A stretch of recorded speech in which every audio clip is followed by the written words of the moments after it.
बच्चों के हम तमाम कार्य पोर्टल पर करने का काम करते हैं। MIS पोर्टल विभाग के द्वारा हजारों स्कूलों के पोर्टल बंद कर दिए गए 1063 विद्यालय के। अधिकारी जो हैं लापरवाही करते हैं। लापरवाही की वजह से उनके पास हालांकि सभी तरह का डाटा है कि कितने स्कूल परमानेंट हैं, कितने परमिशन हैं, कितने टेम्परेरी हैं। उसके बावजूद भी अधिकारी लापरवाही करते हैं और स्कूल को उसको खामियाजा जो है भुगतना पड़ता है। पेरेंट्स के पास जो है ना रूटीन में ये जब इन्फॉर्मेशन जाती है तो जो स्कूल चल रहे हैं जिसका नाम उस लिस्ट में डला हुआ है उसके प्रति जो है लोगों के अंदर एक ये भावना आ जाती है कि आपके बच्चे का भविष्य सुरक्षित है कि नहीं। एक स्कूल का जो संचालक है वो मानसिक प्रताड़ना का शिकार यहाँ पे होता है। हम सब मिल करके उसका निदान करेंगे, जिसमें पूरे हाँसी ज़िले के और हिसार ज़िले के और सिरसा ज़िले के काफ़ी स्कूल संचालक आए हुए हैं। पर बच्चों के हम तमाम कार्य पोर्टल पर करने का काम करते हैं। MIS पोर्टल विभाग के द्वारा हजारों स्कूलों के पोर्टल बंद कर दिए गए 1063 विद्यालय के, जिसमें स्थायी मान्यता प्राप्त विद्यालय भी है, स्थायी भी है, एग्जिस्टिंग सूची के भी हैं, जो कि विभाग ने फैसला लिया है। पिछले वर्ष भी पोर्टल बंद कर दिए गए थे, जो कि न्यायपूर्ण नहीं है। बहुत ही गलत रवैया विभाग अपनाता है। इसकी हम कड़े शब्दों में निंदा करते हैं और मांग करते हैं कि सभी स्कूलों के पोर्टल पूर्ण रूप से खोले जाए। पोर्टल बंद क्यों किए गए हैं, क्या कारण बताया गया है? पोर्टल बंद करने का विभाग की ही कमी हम इसको मानते हैं, क्योंकि जो ये हमारे कलरक बैठे हैं ये गलत रिपोर्ट वहाँ DSC में भेजने का काम करते हैं। स्थायी मान्यता प्राप्त स्कूलों को ये गैर मान्यता प्राप्त दिखा देते हैं। स्थायी स्कूलों को प्रत्येक वर्ष एक्सटेंशन मिलती है, इनको भी कह देते हैं कि मान्यता प्राप्त नहीं है। और जो एग्जिस्टिंग सूची में जिन्होंने विभाग ने शामिल किया उस सूची में, उन स्कूलों को भी ये बार दिखाने का काम करते हैं। देखिए, जो स्कूल है वो सिर्फ शिक्षा देने का काम करते हैं और कितने अनाप शनाप यहाँ कार्य प्रदेश देश में होते हैं। रोक लगानी तो उन पर लगाएं। स्कूलों के पोर्टल बंद करना, हादसे की बात करें तो कौन से जाने माने स्कूल है जिन पर रोक लगाई गई? देखिए नाम तो बताना उनका उचित नहीं है। सार्वजनिक तौर पर 23 हाँसी के हैं और पूरे हरियाणा प्रदेश के 1063 ये विद्यालय हैं जिनके पोर्टल विभाग द्वारा बंद कर दिए गए। आज तमाम स्कूल संचालकगण की उपस्थिति में हम माननीय हमारे हाँसी के विधायक श्री विनोद ब्याणा जी से मिलेंगे और वहाँ एक ही मांग होगी कि ऑन टेबल आपकी उपस्थिति में अधिकारियों के साथ हमारी मीटिंग करवाई जाए, ताकि ये समस्या प्रत्येक वर्ष उत्पन्न ना हो। क्यों गलत रिपोर्ट भेजी गई है? क्योंकि पता किया आपने अधिकारी जाके DO साहब से या DEO साहब से? सर, अधिकारी जो हैं लापरवाही करते हैं। लापरवाही की वजह से उनके पास हालांकि सभी तरह का डाटा है कि कितने स्कूल परमानेंट हैं, कितने परमिशन हैं, कितने टेम्परेरी हैं। उसके बावजूद भी अधिकारी लापरवाही करते हैं और स्कूल को उसको खामियाजा जो है भुगतना पड़ता है।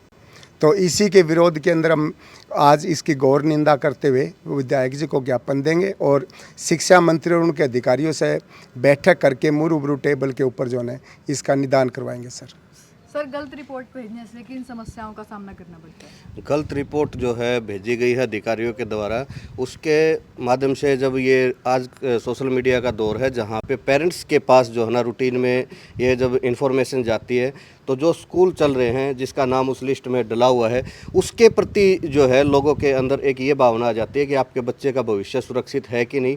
एक स्कूल का जो संचालक है वो मानसिक प्रताड़ना का शिकार यहाँ पे होता है।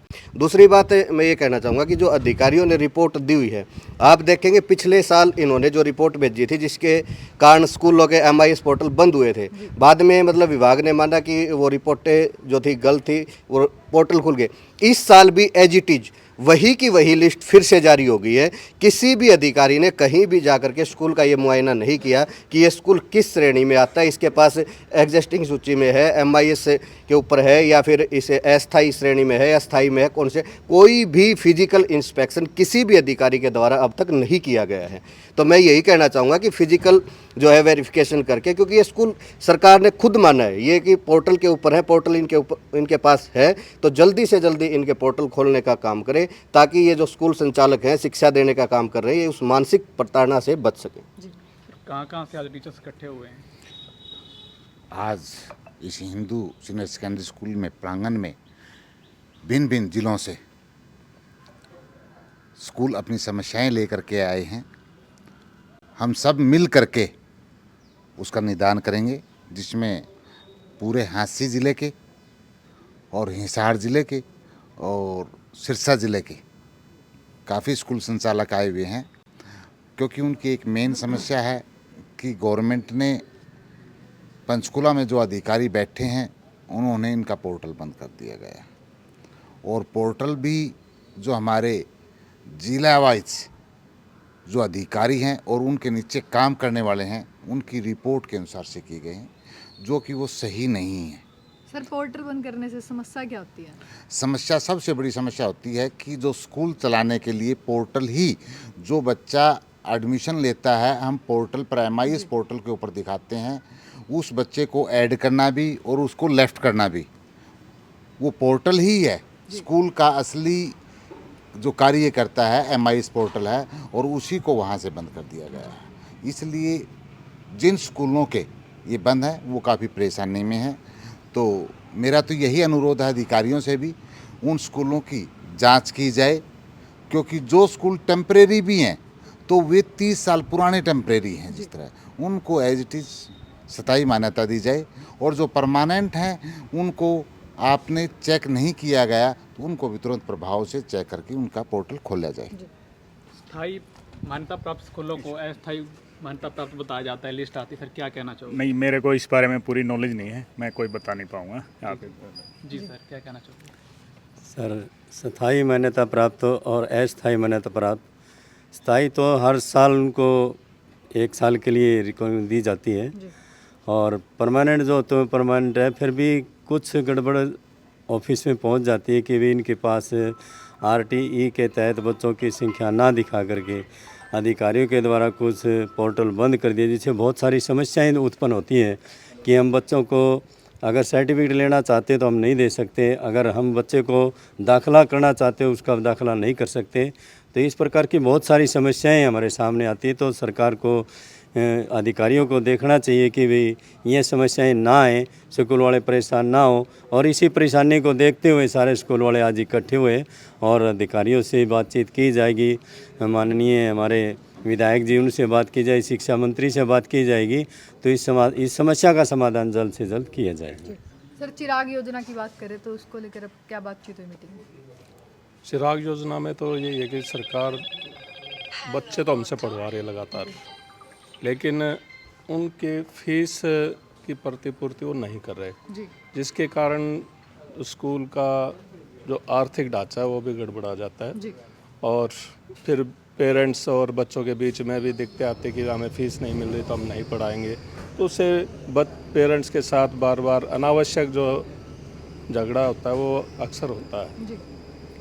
और कई बार ये भी होता है कि हमें सीट दे दी, हमने सीट भर दी, लेकिन उसके बाद वो डिक्लेयर करते हैं कि आपका तो टेम्परेरी है, आपका तो केवल परमिशन प्राप्त है या एग्जिस्टिंग में है, इसलिए हम आपको पैसे नहीं देंगे।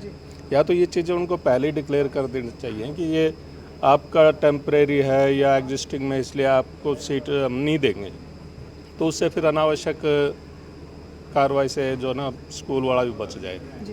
और एग्जिस्टिंग वाला तो सरकार ने ये माना है कि जो 2003 से पहले जो स्कूल चल रहे थे उन स्कूलों को उन्होंने एग्जिस्टिंग सूची में डाला, और सरकार ने खुद माना है कि ये स्कूल हैं और इन स्कूलों को चलते रहना चाहिए। और 2003 से पहले के जो चल रहे हैं अब तक लगातार चलते आ रहे हैं। इतना समय बीत जाने के बाद भी सरकार ने अभी तक उनको कोई स्थायी राहत नहीं दी है। समय समय पर उनके ऊपर तरह तरह के जो ऑब्जेक्शन लगाकर उनको प्रताड़ित किया जाता है कि वो अपने आप ही स्कूल या तो बंद कर दे या ऐसा कुछ कर दे, लेकिन ऐसा ठीक नहीं। इससे जो 30 सालों से या 20 सालों से जो स्कूल चला रहे हैं वो जहाँ खुद बेरोज़गार होंगे, उनके साथ जो टीचर काम करे वो बेरोज़गार होंगे, साथ में जो आसपास के जो बच्चे हैं जो कम फीस में जिनको पढ़ा रहे हैं उनको भी दूर जाने के लिए ज़्यादा महंगी फीसें देने के लिए मजबूर होना पड़ेगा। क्या कहना चाहोगे, आज की मीटिंग में क्या निर्णय लिया गया अगर आपकी मांगे पूरी नहीं होती, जो भी परेशानी आ रही है? आज की मीटिंग का हमारा मेन मुद्दा है जिनके MIS पोर्टल बंद है उनको खुलवाया जाए। ये सिर्फ एक स्कूल की कमी नहीं है, डिपार्टमेंट का भी फ़र्ज़ बनता है कि स्कूल के पास इंडिविजुअल मैसेज पहुँचे, मेल के माध्यम से या फ़ोन के माध्यम से। सोशल मीडिया के माध्यम से कुछ स्कूलों को पता नहीं चलता और वो टाइम के ऊपर अपना कार्य नहीं कर पाते। गलत रिपोर्ट भेजने का कारण क्या मानते हैं? गलत रिपोर्ट का कारण तो अधिकारी जाने जी। या वो जाने, उसका तो कारण यही है। बाकी कई बार क्या होता है कि सरकार स्कूलों के ऊपर तो एक्शन ले लेती है, अपना भी देखना चाहिए कि आज हम देख रहे हैं कि आरटी और चिराग का पैसा जी। या 134 का पैसा अब तक नहीं आया है। अब आरटी के लिए सरकार बाध्य कर रही है, तो काफ़ी दिन से बढ़ा रहे हैं, कुछ स्कूलों का पैसा ही नहीं आ रहा। तो और जैसे चिराग का मुद्दा है, अब छोटी सी गलती के लिए कई बार क्या होता है कि जैसे छोटे मोटे डॉक्यूमेंट्स में कमी रह जाती है, तो उनकी बार बार मेल दी जाती है, सूचना दी जाती है, कोई एक्शन नहीं रहता, 2-2 3-3 साल तक दबा रहता है। तो सरकार को ये भी देखना चाहिए, और हमारा ये सुझाव है कि जब भी किसी स्कूल की कोई कमी रहती है तो उस स्कूल के पास सूचना जाए, मेल के माध्यम से, मैसेज के माध्यम से या कॉल के माध्यम से, सोशल मीडिया से नहीं पता चलता।